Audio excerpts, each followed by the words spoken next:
All right. Last week's show, we opened up with, the sad news that George Romero had passed.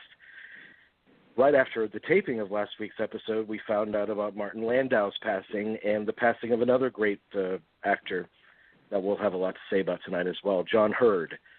So let's open up with a discussion of these two gentlemen, starting with Mr. Landau. Obviously, he's worked for 5-6 decades, but most modern audiences know him from Ed Wood, for which he won an Academy Award, and Babs. No, I'm just kidding. What do you guys think of when you think of Martin Landau? What do you think his legacy and his great Time Vault performances are? Well, I mean, obviously Ed Wood, but certainly, of course, everybody North by Northwest is gonna be the one, and the ones that the others that he was nominated for Oscars for, Tucker, which I think that was the one that really opened up,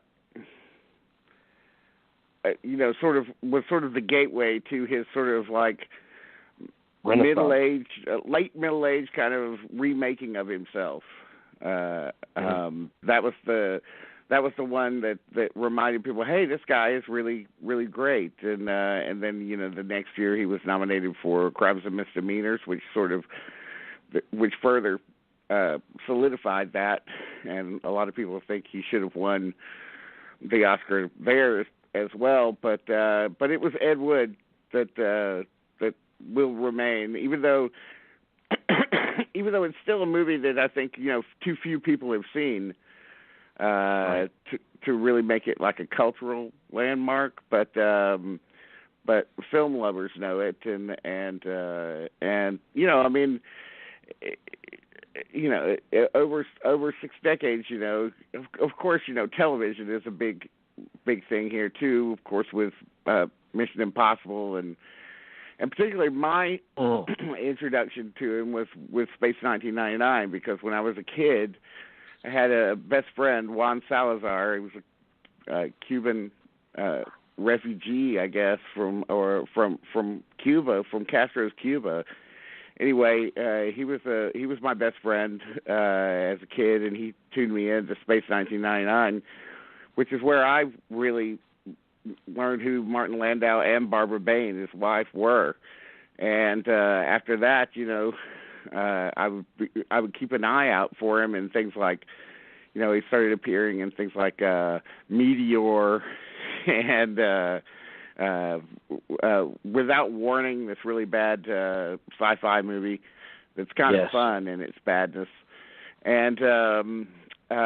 And I was like, boy, he really should get better roles.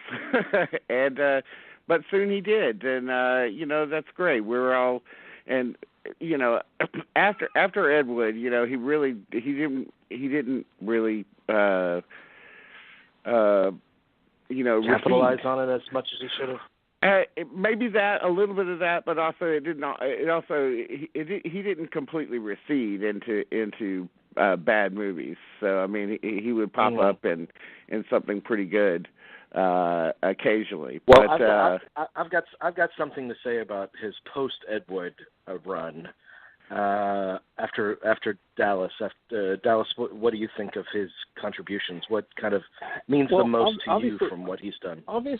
Obviously, Ed Wood is the big one, most currently. But for me, he just reminds me of my childhood, because I couldn't watch TV without seeing him. He was always on, and like Dean said, like I have season 1 and 2 of Space 1999 on my DVD shelf. Like I just pulled it off to start revisiting them again, because I absolutely love those episodes. To me, they're as engaging, if not more so, than Star Trek. And then, I used to watch a lot of, reruns of like Bonanza, The Rifleman, all these old 60s television shows, and he was always showing up on them. He was just everywhere. So for me, like growing up, I just thought he was a superstar. And, it just felt so natural when he kind of, returned so big in Ed Wood. But Yeah. But no, you're right. I kind of wish some more roles, some more bigger roles had come his way after Ed Wood. It seems like it's been a long time since then, and it's just kind of a shame that we didn't see more of him before he left. Well, it's interesting because I had always for years I went after Martin Landau for an interview, and we almost got him. There was a young guy, a director that did a movie, and it's a good movie, with he and Ellen Burstyn from 6-7 years back. Yeah. It's kind of a romance. It's a nice movie, and Landau was going to join us on that conversation, but he was on an airplane at the time. So he was unable to, but he had agreed to. So that's one of those regrets. Martin Landau is a mainstay.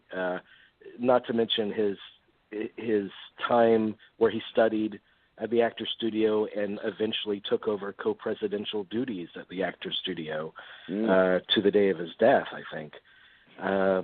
So he was very committed to the craft. He was very smart about it. If you listen to in-depth interviews with him, like I think, who's the guy? Mark Maron, I think, interviewed Martin Landau not too long ago. And that's an hour and a half kind of masterclass on the craft. So he was very smart. He worked with everyone. Him talking about kind of developing the role with Hitchcock for North by Northwest and how they decided to make that character homosexual, which at the time had to be implicit. That's an interesting tale.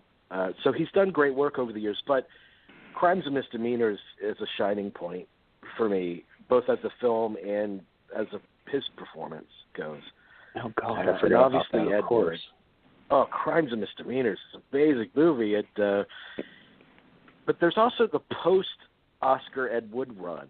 And this long-running debate that I always had with Chris about Martin Landau turning down a role in Casino so he could do Babs. And I thought, and his excuse for doing that was that he wasn't offered a good role in Casino. But it was, and my thought. It was Casino. It's a fine role that, it's the role that Don Rickles ended up taking. And it's not huge, but maybe he felt, I don't know. I wouldn't have turned it down. That's just all I had to say. I would have just taken it just to be part of the ensemble. Right. But and honestly, don't you think Scorsese, like the moment you get in there and he sees you and he just decides, we're going to need more Landau. Like I think he would have done that. He would have, extended it, put him in other scenes. That's a huge mistake. I think that should be a phrase. That should be like a bumper sticker phrase. Like, we're going to need more cowbell. We're going to need more Landau. We're going to need more Landau.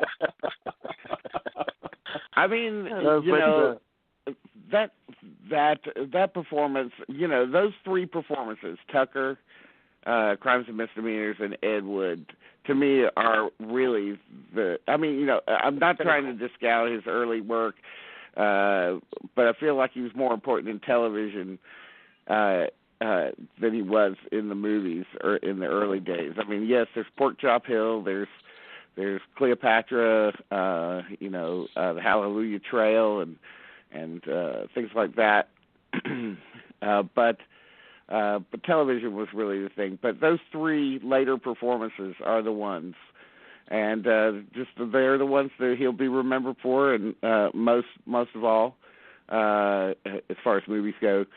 But Ed Wood, I mean, he is so funny, so real. He is Bela Lugosi in that movie. He became that person. It wasn't just the makeup. It wasn't just the accent. He became him. So many extraordinary scenes in that film with him. But particularly, I remember the scene where he's, calling Ed Wood over, which comes from truth, by the way. That was a very, very truthful representation of what really happened. He called Ed Wood over and said he was going to kill himself. He offered to take Ed Wood with him, and Ed talked him down off the ledge. And that scene, helped along with Steven Sapsky's amazing black and white photography, and is extraordinary on a dramatic level. But on the comedic level, the scene with him fighting the rubber octopus in the middle of a fake in the middle of a fake pool or whatever is just unbelievable in terms of energy and commitment. Throw me the whiskey and let's shoot this fucker and all that kind of stuff. It's just, oh man, it is just unbelievably great. But then you go to he was a true actor. I mean, you give a real actor an opportunity, and they will jump in with everything that they have. And when he was given the opportunity to really expand himself, he did it. Mm-hmm. And let's be honest, like if we talk about Tim Burton's filmography, like did he ever make a film that had the kind of gravity that Ed Wood had? And would he have been able to pull that off without Landau in that role? Seriously, he never had that in his career. I don't see it before or since then.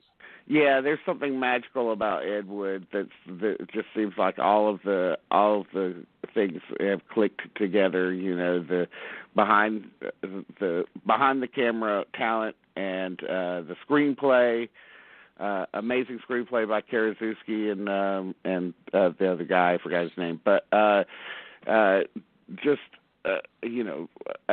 great idea. Let's make this expensive, beautiful looking movie about the guy who makes the worst looking, cheapest looking movies ever, and make it a movie about personal expression. And let's equate Ed Wood with Orson Welles, because there's an argument to be made there, and it's so rich. Again, when I went to see Ed Wood in the theaters opening weekend, there were like 8 other people in the theater. When Landau ended up winning the Oscar, he said I think everybody who saw the movie was in the room with him that night. But that doesn't diminish the fact that of course that the movie is nearly perfect. And yes, it wouldn't have been perfect without him. There's nobody else. It's a movie that everybody loves. I mean, it's not like they avoided it in droves because they didn't like it. Because people that actually do see it are really charmed by it. Yeah. And it's the kind of movie that brings out, it's wholly a Tim Burton movie, and yet it takes Tim Burton's art to another level too. Mm-hmm. That I don't think he's matched since. I mean, his movies have become more and more impersonal, I think. And I think Ed Wood feels like his most personal in a big way. Okay,